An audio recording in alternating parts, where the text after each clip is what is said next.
టికెట్లు అమ్ముకుంది అని చెప్పి రైట్ మనతో కనెక్ట్ అయ్యారు సెట్టిపత్తుల రాజాబాబు గారు మిమ్మల్ని లైవ్ లోకి తీసుకుందాం అనుకున్నాను బట్ ఫోన్ లో కనెక్ట్ అయ్యారు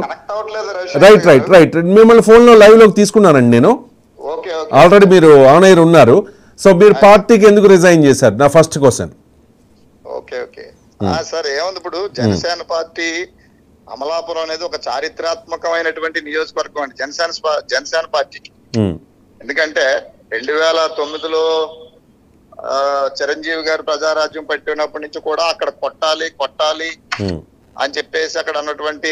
చిరంజీవి గారి సామాజిక వర్గం అవ్వచ్చు లేదా సామాజికంగా మార్పు రావాలి ఈ రాష్ట్రంలో రెండు పార్టీలే పరిపాలిస్తున్నాయి ఖచ్చితంగా ప్రత్యామ్నాయం రావాలని కోరుకునే వాళ్ళందరూ కూడా ప్రజారాజ్యం పార్టీ వైపు చూశారు ఆ రోజు 2009లో నేను కూడా 2009లో నాగేంద్రబాబు గారితో కలిసి పార్టీ పెట్టక ముందు నుంచి పార్టీ పెట్టాలి అని చెప్పి నాగేంద్రబాబు గారిని తీసుకొచ్చి అమలాపురంలో అంబేద్కర్ స్టాచ్యూ ఓపెన్ చేయించి ఆయనకు ఒక కత్తి బహుకరించి మీరు మాకు రక్షణగా ఉండాలి దళితులు కాపులు కలిసి ఒక ప్రత్యామ్నాయ రాజకీయ వ్యవస్థని ఏర్పాటు చేయాలని చెప్పేసి ఒక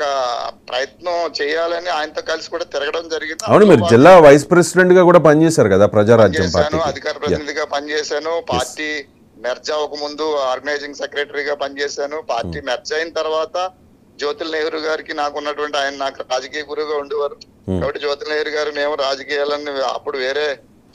మార్గం చూసుకున్నాం తప్పించి ప్రజారాజ్యం పార్టీ మెర్జ్ అయ్యే వరకు కూడా ప్రజారాజ్యం పార్టీలో ఉండాలి ఆ పార్టీ రావాలని కోరుకున్న తర్వాత పవన్ కళ్యాణ్ గారు ఫుల్ టైం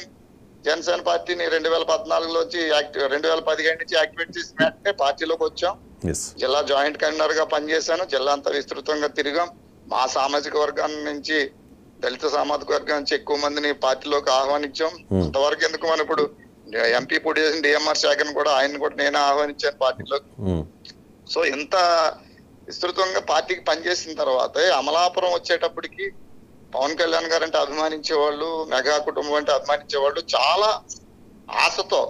చాలా కష్టపడ్డారు ఓడిపోయి 2019లో 45,000 పైచీలకు ఓట్లు వచ్చి ఓడిపోయినప్పుడు కూడా ఎవరు నిరుత్సాహం పడకుండా ప్రతి ఒక్కరూ వారి ఆర్థిక స్తోమతకు మించి ఖర్చు పెట్టి శ్రమపడి ప్రతి గడపకు ప్రతి ఊరు వెళ్ళి అందరూ తిరిగాం నాతో సహా ప్రతి జన సైనికుడు వేరే మహిళలు తిరిగారు తిరిగి పార్టీని చాలా అద్భుతంగా నిర్మించాం ఎంత అంటే ఒక 20-30 పైన మెజారిటీ తోటి సింగిల్ గా పోటీ చేసినా గానీ జనసేన పార్టీ గెలిచే విధంగా అంత పటిష్టంగా తయారు చేసినప్పుడు పవన్ కళ్యాణ్ గారు కూడా అక్కడ వారాహ యాత్రలో వచ్చినప్పుడు కానీ అంతకుముందు కానీ చాలా సార్లు పలుమార్లు ఆయన ఏమన్నారంటే ఎవరు వెళ్ళినా అమలాపురం నాకు గుండెకాయలాంటిది అమలాపురం నుంచి నేను పోటీ చేస్తానని చెప్పారు అటువంటిది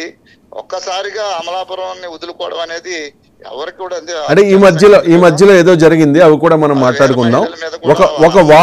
ఒక వారం 10 రోజుల ముందు వరకు కూడా రాజాబాబు గారు టికెట్ మీదే అని మీకు ఇన్ఫర్మేషన్ ఉందట పార్టీలోని క్యాడర్ కూడా ఒక సంకేతం ఉంది